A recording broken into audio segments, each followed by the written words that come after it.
এই জন্য আমার কিছু বক্তব্যে বলা আছে যে বাংলাদেশের মধ্যে গাঁজা হওয়ার সকল সম্ভাবনা বিরাজমান, যদি ইল্লা মান রাহিমা রব্বি, যদি আমার প্রতিপালক আল্লাহ সুবহানাহু ওয়া তাআলা আমাদের প্রতি দয়া না করেন।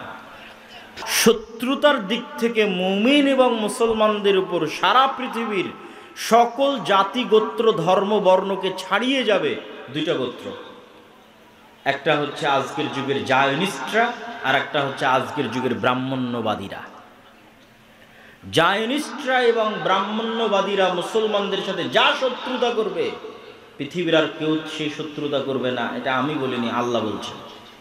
তো সেই শত্রুতা করার কাকতালীয়ভাবে সময়কালও মিলে গেছে। এই পৃথিবীরই আমাদেরই এক ভূখণ্ডের মুসলিম ভাই এবং বোনেরা বোমার আওয়াজে আহত ব্যক্তিকে মেডিকেলে নিয়ে যাওয়া, নিহতের জানাজা এবং দাফন, গৃহহীন ঘরহারা, খোলা আকাশের নিচে তাঁবুতে, খাদ্যের সংকট, পানির সংকট, বিদ্যুতের সংকট ইত্যাদি অসংখ্য সমস্যা, বিপদ আপদ মাথায় নিয়ে তাদের ঈদ এবং তাদের রমাজান অতিক্রম করেছে। সেই সমস্ত দুঃখ ভারাক্রান্ত আল্লাহ সুবহানাহু ওয়া তাআলার অসহায় বান্দা এবং বান্দি, তারা যে অঞ্চলে বসবাস করছে সেই অঞ্চলের সংক্ষিপ্ত ইতিহাস এবং তা থেকে আমাদের শিক্ষণীয়। আল্লাহ সুবহানাহু ওয়া তাআলা পবিত্র কোরআন মাজিদে বলেন, সুবহানাল্লাযী আসরা বিআবদিহি লাইলাম মিনাল মসজিদিল হারামি ইলাল মসজিদিল আকসা। মহাপবিত্র সেই সত্তা যিনি তার বান্দাকে, তার বান্দা মানে কে? মুহাম্মদ সাল্লাল্লাহু আলাইহি ওয়াসাল্লাম। মুহাম্মদ সাল্লাল্লাহু আলাইহি ওয়াসাল্লামের জন্য সর্বোচ্চ সম্মান এটা যে তিনি আল্লাহ সুবহানাহু তাআলার বান্দেগিতে, আল্লাহ সুবহানাহু তাআলার দাসত্বে সর্বোচ্চ স্থানে পৌঁছে গেছিলেন। আমরাও আল্লাহ সুবহানাহু তাআলার বান্দা, ইবাদুল্লাহ, সবাই আল্লাহর বান্দা, কিন্তু আমরা নাম কাওয়াস্তে আল্লাহর বান্দা, কাজে কর্মে দেখা যাচ্ছে শয়তানের বান্দা। তাহলে রাসূল সাল্লাল্লাহু আলাইহি ওয়াসাল্লামের সর্বশ্রেষ্ঠ সম্মান এটি যে তিনি আল্লাহ সুবহানাহু তাআলার বান্দেগী এবং দাসত্বের সর্বশীর্ষ চূড়ায় পৌঁছে গেছেন। এই জন্য আল্লাহ তাকে নিজের বান্দা হিসেবে সম্বোধন করছেন। তো আল্লাহ সুবহানাহু তাআলা তার বান্দাকে রাতের বেলা সফর করিয়েছেন। রাতের বেলা সফরকে আরবিতে বলা হয় ইসরা, আসরা, রাতে সফর করিয়েছেন। কোথায় থেকে? মিনাল মসজিদিল হারাম, মসজিদ হারাম মক্কা থেকে, ইলাল মসজিদিল আকসা, দূরবর্তী মসজিদ পর্যন্ত। আকসা শব্দের অর্থ হচ্ছে দূরবর্তী। যেহেতু মক্কা থেকে মসজিদে আকসা দূরে, এই জন্য মক্কার মানুষ মসজিদে আকসাকে মসজিদ আকসা বলতো, যে দূরের মসজিদ হিসেবে সম্বোধন করত। সেটি আল্লাহ সুবহানাহু ওয়া তাআলা কোরআনে তুলে ধরেছেন। কোন মসজিদ আকসা? এই পয়েন্টটা হচ্ছে আমাদের জন্য আজকের এই আলোচনার মূল অংশ, যে কারণে আয়াত তুলে ধরা। আল্লাযী বারাকনা হাওলাহ, যেই মসজিদে আকসার চারিদিক আমি আল্লাহ বরকত দিয়ে ঘিরে দিয়েছি। আল্লাহু আকবার। সেই বরকত সীমাবদ্ধ না সীমাহীন, তা আল্লাহ সুবহানাহু ওয়া তাআলা কোরআন মাজিদের আরেক আয়াতে বলছেন, ওয়ানাজ্জাইনাহু ওয়া লূতান। আমি এই মাটিতে, যেই মাটির কথা আমরা এখন বলছি মসজিদ আকসা এবং তার পার্শ্ববর্তী অঞ্চল, এই মাটিতে আমি আশ্রয় দিয়েছি কাকে? ইব্রাহিমকে এবং লূতকে। ওয়ানাজ্জাইনাহু ওয়া লূতান ইলাল আরদিল্লাতি, ওই মাটিতে আশ্রয় দিয়েছি বারাকনা ফিহা লিল আলামিন। ইব্রাহিম এবং লূতকে ওই মাটিতে আশ্রয় দিয়েছি যেখানে বরকত রেখেছি সারা পৃথিবীর মানুষের জন্য। আল্লাহু আকবার। আল্লাহ সুবহানাহু ওয়া তাআলা কোরআনে বলছেন, আমি অনুবাদ করছি, বারাকনা ফিহা লিল আলামিন, যেই মাটিতে আমি আল্লাহ বরকত রেখেছি সীমাবদ্ধ নয়, শুধু ফিলিস্তিনবাসীর জন্য নয়, শুধু মসজিদে আকসা এবং তার পার্শ্ববর্তী মানুষদের জন্য, লিল আলামিন, সমগ্র পৃথিবীবাসীর জন্য বরকত রেখেছি। আর ইব্রাহিম এবং লূতকে কিভাবে আশ্রয় দিলেন? আলাইহিমা সালাতু ওয়াস সালাম। লূত আলাইহিস সালাতু ওয়াস সালামের ঘটনা তো আপনারা জানেনই, যে মসজিদে আকসা বা জেরুজালেম থেকে দূরবর্তী কোনো অঞ্চলে লূত আলাইহিস সালাতু ওয়াস সালামের শহর ছিল। বর্তমান গবেষকদের দাবি অনুযায়ী জর্ডান বা জর্ডানের ডেড সি অঞ্চল, যেই শহরকে পাপাচারের কারণে আল্লাহ সুবহানাহু ওয়া তাআলা উল্টিয়ে দিয়েছিলেন। আলিয়াহা সাফেলাহা, যার উঁচু স্থান নিচু করে দিয়েছেন এবং নিচুটা উঁচু করে দিয়েছেন, উল্টিয়ে দিয়েছেন, এবং তাদের উপর বৃষ্টি বর্ষণ হয়েছে, আগুনের অগ্নি বৃষ্টি বর্ষণ হয়েছে। তো এই ধ্বংসযজ্ঞ চালানোর পর লূত আলাইহিস সালাতু ওয়াস সালামকে আল্লাহ কোথায় আশ্রয় দিলেন? লূত আলাইহিস সালামকে যে আল্লাহ বাঁচালেন, তার সাথে থাকা ঈমানদারদের বাঁচালেন, তো আল্লাহ বলছেন আমি তাদেরকে ধ্বংস থেকে বাঁচিয়ে এই পবিত্র ভূমিতে আশ্রয় দিয়েছি, যেটা মসজিদ আকসা এবং তার পার্শ্ববর্তী অঞ্চল। আর একজন কাকে আশ্রয় দিয়েছি? ওয়ানাজ্জাইনাহু, হায়ের মার্জে হচ্ছে ইব্রাহিম। ইব্রাহিম আলাইহিস সালাতু ওয়াস সালামকে আশ্রয় দিয়েছি। কিভাবে? ইব্রাহিম আলাইহিস সালাতু ওয়াস সালামের পিতৃস্থল হচ্ছে বর্তমান ইরাকের রাজধানী বাগদাদ থেকে অনতিদূরে, যেই বাগদাদকে আল্লাহ সুবহানাহু ওয়া তাআলা কোরআন মাজিদে বলেছেন বাবেল, ওয়া মা উনজিলা মিনাল মালাকাইনি, আল্লাহ দুইজন ফেরেশতা অবতীর্ণ করেছিলেন হারুত এবং মারুত নামে বিবাবেল, বাবেল নগরীতে অবতীর্ণ করেছিলেন। সেই বাবেলকেই আজকে বলা হয় বাগদাদ। এই বাগদাদ বা বাবেল নগরীর নিকটবর্তী কোনো অঞ্চল হচ্ছে ইব্রাহিম আলাইহিস সালাতু ওয়াস সালামের পিতৃপুরুষের আবাসস্থল। যখন ইব্রাহিম আলাইহিস সালাতু ওয়াস সালামের পিতা তাকে তার বাড়ি থেকে বের করে দিলেন, তথা বাগদাদ থেকে বের করে দিলেন, তথা ইরাক থেকে বের করে দিলেন, তখন আল্লাহ কোরআনে বলছেন আমি ইব্রাহিমকে আশ্রয় দিয়েছি এই পবিত্র মাটিতে, আল্লাহু আকবার, তথা মসজিদ আকসা এবং তার পার্শ্ববর্তী অঞ্চল, যেটাকে রাসূল সাল্লাল্লাহু আলাইহি ওয়াসাল্লাম হাদিসে বলেছেন শাম, সিরিয়া।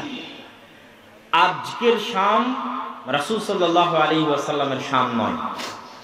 রাসূলুল্লাহ সাল্লাল্লাহু আলাইহি ওয়াসাল্লাম যতবার শাম বলবেন ততবার আজকের সিরিয়া, তার সাথে আজকের ফিলিস্তিন, আজকের লেবানন, আজকের জর্ডান, আজকের ইসরায়েল, এই 4-5টা সকল রাষ্ট্রগুলো রাসূল সাল্লাল্লাহু আলাইহি ওয়াসাল্লামের শামের অন্তর্ভুক্ত। একই এরিয়া, একই অঞ্চল, একই কালচার।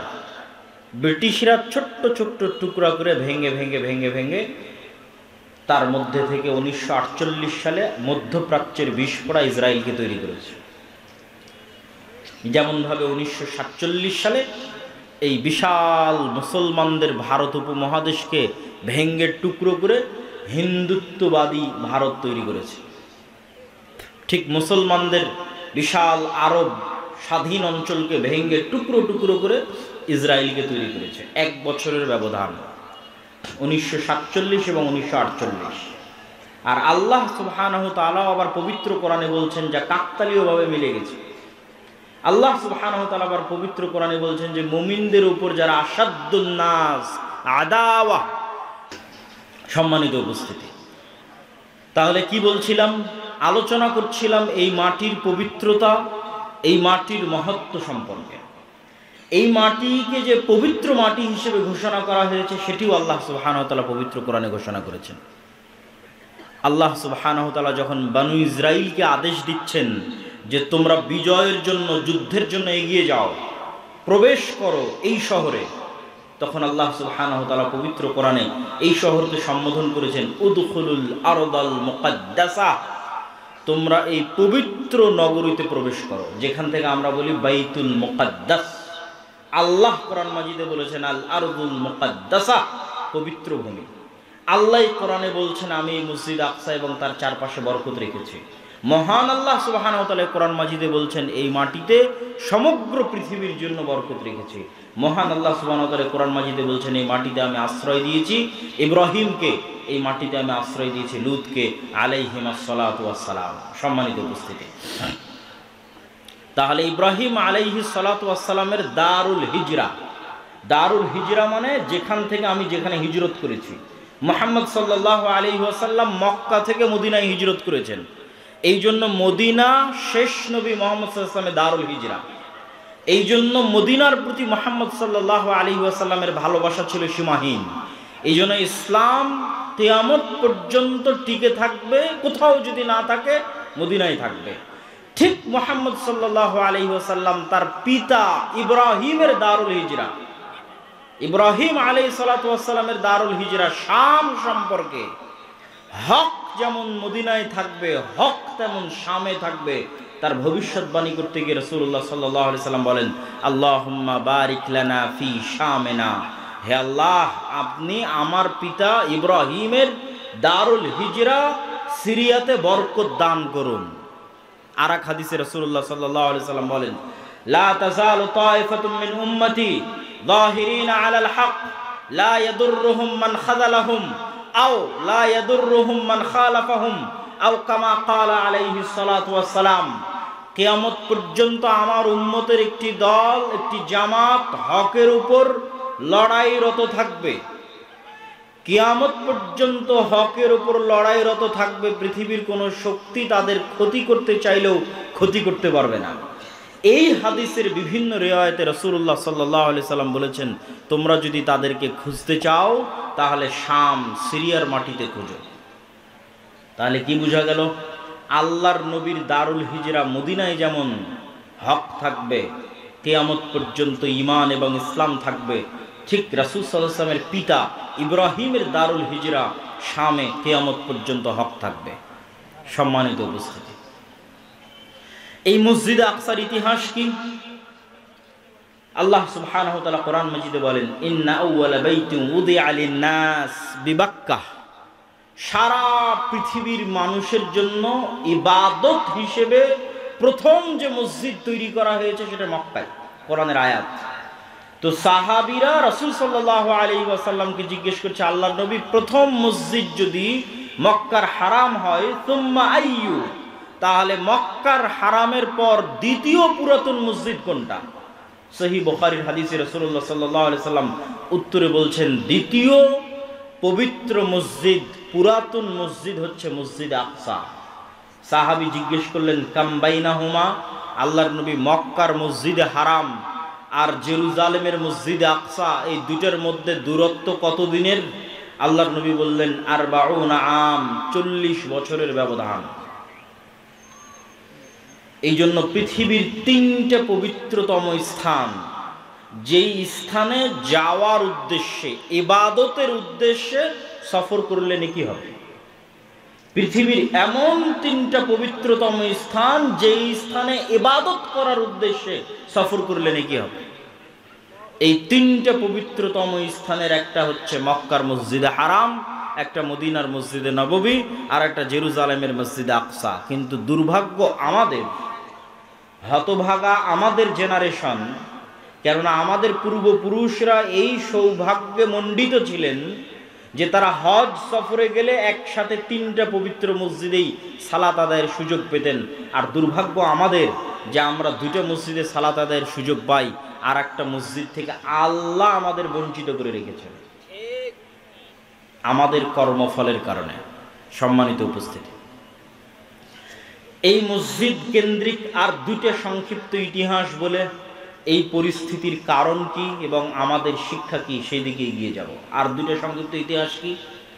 সুলাইমান এবং দাউদ আলাইহিস সালাতু ওয়াস সালাম সমগ্র পৃথিবীব্যাপী যে মহা রাজত্ব প্রতিষ্ঠা করেছিলেন, যেই রাজত্ব অতীতে কেউ কোনোদিন প্রতিষ্ঠা করেনি, ভবিষ্যতে কেউ কোনোদিন প্রতিষ্ঠা করবে না, সেই মহা রাজত্বের হেডকোয়ার্টার, সেই মহা রাজত্বের রাজধানী ছিল এই জেরুজালেম, এই মসজিদে আকসা। এবং আজকের মসজিদে আকসার যে গ্রাউন্ড, এই গ্রাউন্ড সুলাইমান আলাইহিস সালাতু ওয়াস সালামের তৈরি করা। যে উঁচু এরিয়াটা সরজমিন থেকে, যে উঁচু এরিয়ার মধ্যে খ্রিস্টানদের গির্জাও আছে, ইহুদিদের সিনাগগও আছে, মুসলমানদের কিবলি মসজিদও আছে। কিবলি মসজিদটাই মূলত মসজিদ আকসা হিসেবে গণ্য হয়। আর পুরো গ্রাউন্ডটা আল আরজুল মুকাদ্দাসা, পবিত্র ভূমি হিসেবে গণ্য হয়। কিন্তু পুরো মসজিদটাই মুসলমানেরা সালাত, পুরো এরিয়াটাই মুসলমানেরা সালাত হিসেবে ব্যবহার করে না অথবা করার সুযোগ পায় না। তৃতীয় কি ঘটনা এই মসজিদের সাথে সম্পৃক্ত আপনারা সবাই জানেন। একটা বললাম দাউদ এবং সুলাইমান আলাইহিস সালাতু ওয়াস সালামের রাজত্বের রাজধানী, হেডকোয়ার্টার। তিনি জিনদের দিয়ে এই মসজিদ তৈরি করিয়েছেন। কোরআনে আল্লাহ সুবহানাহু ওয়া তাআলা বলছেন সুলাইমান আলাইহিস সালাতু ওয়াস সালামের মৃত্যুবরণ অনেক দিন হয়ে গেছে, তারপরও জিনেরা বুঝতে পারেনি যে তিনি মারা গেছেন, কার্যক্রম চলতে থেকেছে। দ্বিতীয় ঘটনা হচ্ছে বর্তমান বিশ্বের যেই ধর্মের অনুসারী সবচেয়ে বেশি, কাগজে কলমে নামকা ওয়াস্তে, প্র্যাকটিক্যাল নয়, সেটা যে খ্রিস্টান ধর্ম। প্র্যাকটিক্যাল একজনও খুঁজে পাওয়া মুশকিল যে খ্রিস্টান, প্রকৃত খ্রিস্টান ধর্মের অনুসারী প্র্যাকটিক্যাল একজনও খুঁজে পাওয়া যাবে না। কিন্তু নামকা ওয়াস্তে কাগজে কলমে খ্রিস্টান ধর্মের পরিচয় দেয় এই দিক থেকে পৃথিবীর সর্ববৃহৎ ধর্ম। এই পৃথিবীর সর্ববৃহৎ ধর্মের যিনি নবী ঈসা আলাইহিস সালাতু ওয়াস সালাম, বর্তমান পৃথিবী, ঈসা আলাইহিস সালাতু ওয়াস সালামের জন্ম জেরুজালেমে, এবং ঈসা আলাইহিস সালাতু ওয়াস সালামের মা মারিয়াম আলাইহাস সালাতু ওয়াস সালাম যেই মসজিদের খেদমত করতেন সেই মসজিদ, মসজিদ আকসা। আল্লাহু আকবার। এবং মারিয়াম আলাইহাস সালাতু ওয়াস সালাম যখন তার সন্তানকে প্রসব করছেন নির্জন অঞ্চলে গিয়ে মসজিদ আকসা থেকে, এবং পুনরায় যখন শহরে প্রবেশ করছেন এবং তার কোলে তার দুধের সন্তান, মানুষ তাকে জিজ্ঞেস করছে মা কানা আবুকা ইমরাআ সাউইন ওয়া মা কানাত উম্মুকি বাগিয়া, তোমার পিতা তো খারাপ মানুষ ছিল না, তোমার মাও ব্যভিচারী ছিল না, তাহলে এই অবৈধ সন্তান কোথায় থেকে? নাউজুবিল্লাহ। তখন মারিয়াম আলাইহিস সালাতু ওয়াস সালাম ফাআশারাত ইলাইহি, বাচ্চার দিকে ইশারা দিচ্ছেন যে বাচ্চার সাথে কথা বলো।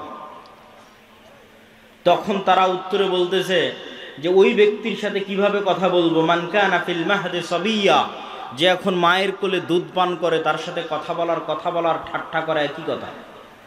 এই কথা বলাও শেষ হওয়া, ঈসা আলাইহিস সালাতু ওয়াস সালাম কোল থেকে বলে উঠছেন ইন্নী আব্দুল্লাহ আতানিয়াল কিতাবা ওয়া জাআলানি নাবিয়্যা, আমি আল্লাহর বান্দা, আল্লাহ আমাকে কিতাব দিয়েছেন, আল্লাহ আমাকে নবী করেছেন।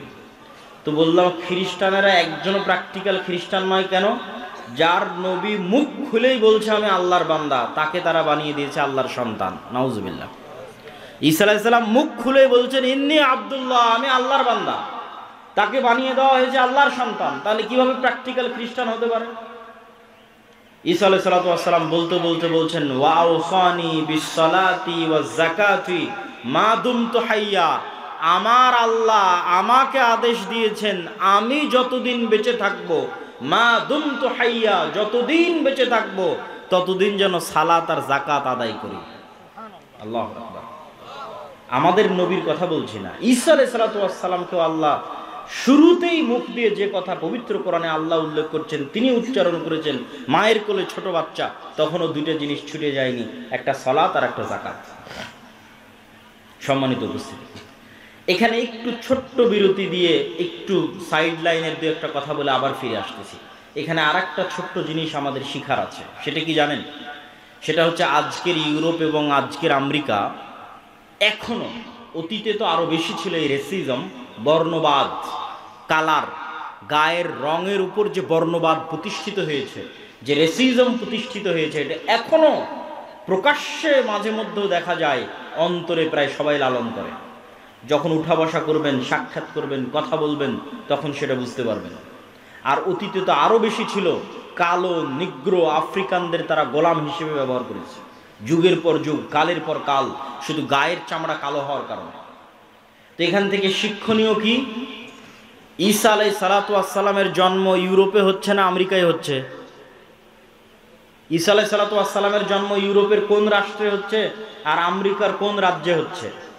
ঈসা আলাইহিস সালাতু ওয়াস সালামের জন্ম হচ্ছে আরব ভূমি ফিলিস্তিনের জেরুজালেম শহরে। তাহলে ঈসা আলাইহিস সালাতু ওয়াস সালামের গায়ের রং ইউরোপিয়ান আমেরিকানদের মতো?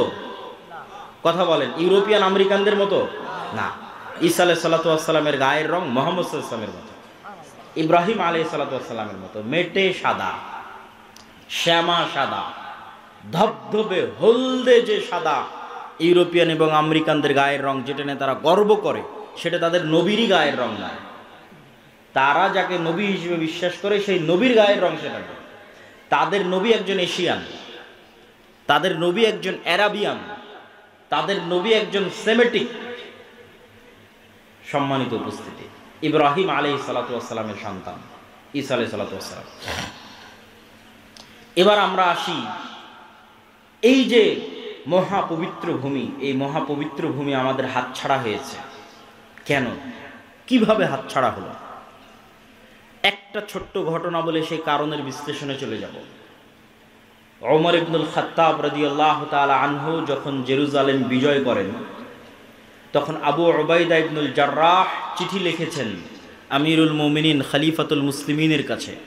সেই দিন জেরুজালেম ঘেরাও করে রেখেছিল যতজন মুজাহিদ, তার মধ্যে 4000 শুধু ছিল সাহাবী, 4000 শুধু ছিল সাহাবী যারা জেরুজালেম ঘেরাও করে রেখেছিলেন। চিঠি লেখা হয়েছে, আপনি নিজে উপস্থিত হলে চাবি হস্তান্তর হবে, আপনি নিজে উপস্থিত না হলে চাবি হস্তান্তর হবে না। তো ওমর রাদিয়াল্লাহু তাআলা মদিনা থেকে রওনা করেছেন প্রায় 1200 থেকে 1500 কিলোমিটারের পথ জেরুজালেমে পৌঁছার উদ্দেশ্যে। তো যখন তিনি পৌঁছাচ্ছেন, সহিহ সূত্রে প্রমাণিত যে তখন তিনি উটের যে লাগাম আছে সেই লাগাম ধরে টানছিলেন, আর তার গোলামকে উটের পিঠে বসিয়ে রেখেছিলেন, আর তার পোশাক ছিল জীর্ণ শীর্ণ। তো আবু উবাইদা ইবনুল জাররাহ হন্তদন্ত হয়ে ওমর রাদিয়াল্লাহু তাআলার নিকটে ছুটে গেছেন, ছুটে গিয়ে বলছেন যে ইন্নার রওমা ইয়ানজুরু ইলাইনা নাজরাতা কিল্লাহ, আজকে আপনি যে পোশাক পরে এসেছেন আর যে অবস্থায় প্রবেশ করছেন আমিরুল মুমিনিন, আজকে জানেন কি বিজয় হচ্ছে? রোমান এম্পায়ারের সবচেয়ে বড় তীর্থস্থল, রোমান এম্পায়ারের সবচেয়ে বড় তীর্থস্থল জেরুজালেম আপনি বিজয় করছেন। হাজার হাজার পাদ্রী এখানে অপেক্ষমান আছে। আজকে আপনি যে অবস্থায় উপস্থিত হয়েছেন, এটা তো মুসলমানদের মান সম্মান নষ্ট করে দিবে। ওমর রাদিয়াল্লাহু তাআলা বলছেন, তুমি না বলে অন্য কেউ যদি এই কথা বলতো আমি কষ্ট পেতাম না। আমরা জাহিলি যুগে দুনিয়ার কোনো মানুষ আমাদের চিনত না। আজকে মরুভূমির এক রাখালকে আল্লাহ সুবহানাহু ওয়া তাআলা কোথায় নিয়ে গেছে?